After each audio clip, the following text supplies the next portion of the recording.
1 month before the reveal of the new C7 Corvette at the North American International Auto Show. We previewed the next generation of this legendary marque at a studio just outside of Detroit. New cars come and go, but an all-new Corvette is something as rare as an ice cube in the desert. This is only the 7th time this hallowed beast has been made over since its debut as a concept in 1953. And from what I've seen so far, its pedigree has never been stronger. Let's take a walk around the new Corvette with AutoWeek's own Corvette expert, Dale Jewett. Well, Ken, they've been working on it for about 3.5 years, they say. And if you wanted to see where they got some inspiration from, there was a concept car about 5 years ago called Stingray. Right, I remember that. Actually ended up in the Transformers movies. Yeah. Once as a coupe and once as a convertible. So if you're a fan of the Transformers movies, my kids love it. You'll take a look at this car and see some inspiration, okay? Being a designer, I'm looking at all of the angles that I'm seeing here. It's not as smooth as the old Corvette was. The designers have taken a lot of effort to put in some sharp lines and some flat surfaces on the car to give it a really complex surface look that you have to kind of get close to the car to really see. There's a lot going on in the hood design of this new car. A lot of character lines, a lot of emotion. It's a car that looks fast just while it's standing still. You look along the other edge of the car, and normally with fenders, you know, it's very rounded, it's very gentle, or there's a real sharp break. They rounded the fender up, and then there's actually a flat ledge along the sides of the car that lead down into the headlamp unit. The headlights have definitely a new styling treatment for Corvette. So you're going to get high-intensity discharge headlamps, and this is standard on the base car.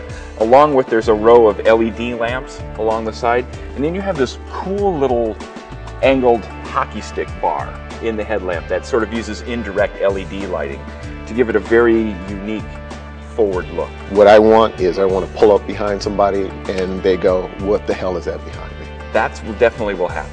So does the vent really work on this car? It is an active vent.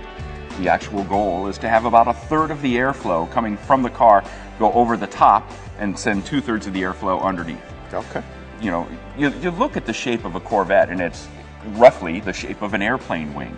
So if you don't do something like this, the problem is you get lift or vacuum on the top end of the hood, and it tends to want to bring the front of the car up. Well, if you let the air come up through this vent, it helps keep the nose stuck to the ground. For a car with this level of performance, and owners who love to take that car out on the track, this is a huge difference.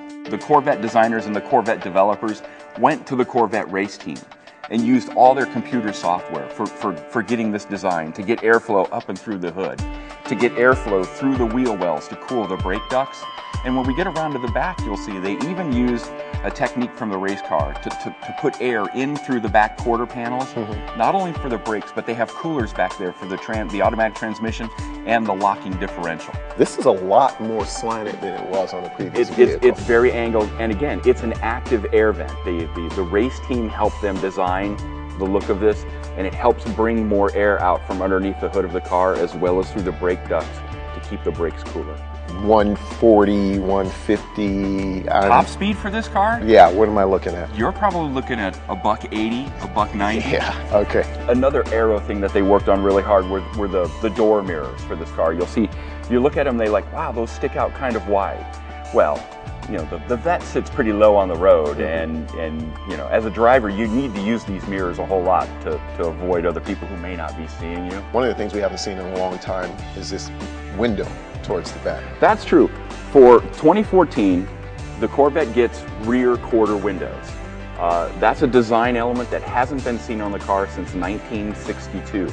Starting in '63 with the legendary split window coupe. One of the things they wanted to do was enhance the rearward visibility of the car. So instead of the basket handle, you've got now quarter windows that you can actually see out.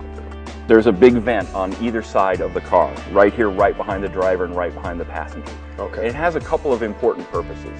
It gets air back down in here so they can cool the brakes. But on high performance versions of the car, with either the automatic transmission or if you choose the Z51 performance package, they actually put a cooler in the back corners of the car. One for the automatic transmission, one for the electronic limited slip differential. So the air is now being ducted through there and it comes out by the taillights, but it helps keep those fluids cool. Okay. In the previous car, they would actually have to run a line from the radiator up front to the back of the car to keep those elements cool, and it contributed to more heat getting into the passenger compartment of the car. They changed the rake on the back of this a little bit too. I'm noticing there's a little bit of a difference going. Well, the glass in the hatch has gotten a lot smaller than what the car has been for the last couple of generations. The previous two generations of the Corvette had a humongous glass hatch that was very styled. To incorporate this quarter window, and I think to really give us a heritage look. I mean, the 63 car is really important in Corvette design history. They didn't want to recreate that car, but you've always been able to see some sort of element of that. I noticed the double bubble is still here on the roof. Well, that's a styling element that the Corvette has had for its removable roof panel, by the way. So if you want to get some open air motoring, that comes off. It adds character, it helps guide the air over the roof, and ostensibly, if you ever take the car out on the track and you have to put on a helmet, it provides you a little bit of extra headroom. It's worth noting that for the C7, the panel here is now made of lightweight carbon fiber material, just the same as the hood. The center section is left clear. They clear coat it so you can see the carbon fiber weave, which is what they've been doing on the current ZR1 Corvette. But then they take the time to actually paint the edges of the panel, the body color, so it blends seamlessly into the car and it doesn't look like it's just a chunk of carbon fiber tacked onto the rest of the car. So Dale, in every spy shot we've seen of this car, the back has been heavily camoed. This is probably the biggest, most dramatic change of the entire car. And the first thing you'll note is there are no more 4 round tail lamps, which is a design signature of the Corvette that goes all the way back to the 1963 car. Yes, there are still 4 tail lamp units, but they have more of an octagonal shape to them. Chevy is doing this intentionally. They want to attract a new buyer, a younger buyer, to the Corvette family. More importantly, it's more than just taillights, because if you take a close look, there's actually a vent to the side of the taillight, and there's a vent along the bottom edge. We talked earlier about the vents in the rear parts of the car getting air down to those coolers. That's where that vent, that's where that air comes out of the car. So they're actually active, real vents built into the fascia. They're not just there for looks. These are some badass big exhaust outlets. You know, the aftermarket has made great business in taking Corvette exhaust systems and beefing them up. Here's a really beefy system coming from the factory, and it's going to have the active exhaust system that GM has been using for the last few years. So, you know, when you get into it, a baffle opens up inside the exhaust and things get louder. Taking it a step further, they actually have a 2-stage system that's going to be available for this new Corvette. And there's even a switch on the dash that will let you lock the system open and be as loud as you can possibly stand whenever you want. So it's going to be loud, but is it going to be fuel efficient? It's going to be very fuel efficient. This car rolls with a new generation of the small block V8 that's going to be more powerful and get you better fuel economy. It's going to use direct fuel injection and variable valve timing. So there will be times when your Corvette is cruising down the highway with a V4 instead of a V8 under the hood. You'll have a choice of a 6-speed automatic transmission or a new 7-speed manual transmission. And in the manual transmission, those top 3 gears are all overdrive gears. The current car is rated at about 26 miles per gallon when you're just cruising on the highway. This car will do better than that. I would not be surprised to see it get close to 30 miles per gallon on the highway cruising mode. How is the interior? The interior is completely redone, and for all the criticism that Corvette takes for its interior, there are no analog gauges in this car. There's a giant screen behind the steering wheel, there's a giant screen in the center of the dash. The entire thing is wrapped in either leather with aluminum or some vinyl pieces. This one is definitely a world-class car. So Dale, tell me about this logo. This badge is a historic moniker to the car, and it's actually a key thing for the 2014 Corvette, because they're going to bring back the Stingray name. This is a name they haven't used on Corvette since 1976. Back then it was used as a script.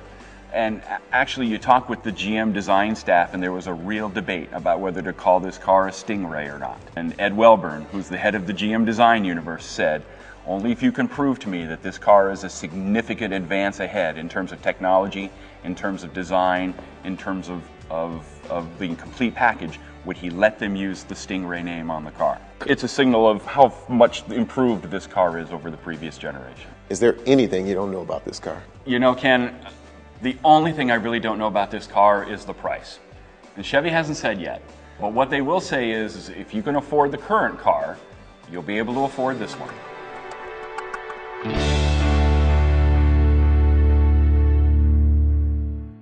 Catch all the latest auto enthusiast news at AutoWeek.com, in Auto Week magazine and iPad edition. Talk with us on Facebook, YouTube, and Twitter at AutoWeek USA.